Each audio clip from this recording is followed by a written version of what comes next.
Photo भले नहीं आता। तराइन का प्रथम युद्ध कब हुआ? 1191।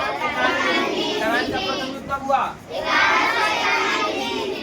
तराइन का द्वितीय युद्ध कब हुआ? 1193। तराइन का द्वितीय युद्ध कब हुआ? चोल वंश का सबसे शक्तिशाली राजा कौन था? राजराज चौथा। चोल वंश का सबसे शक्तिशाली राजा कौन था? राजराज चौथा। राजराज प्रथम कब राजा बना? राजराज प्रथम का पुत्र कौन था? राजराज प्रथम का पुत्र कौन था?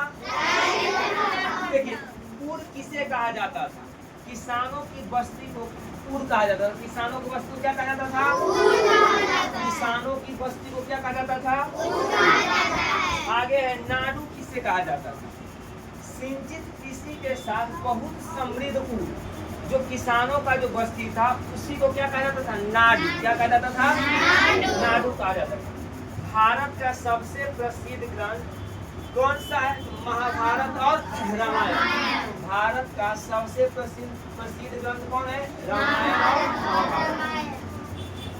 महाभारत में भारत के लिए किस शब्द का प्रयोग किया गया है? भारतवर्ष तथा जम्बूद्वीप। भारतवर्ष तथा भारतवर्ष से क्या आशय?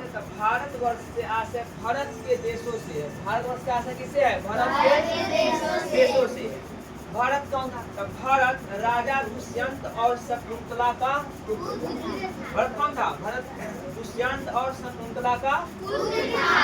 हमारे देश का नाम भारत किसके नाम पर पड़ा? जम्बूद्वीप। भारत, हमारे देश का नाम भारत किसके नाम पर पड़ा? भारत के नाम पर।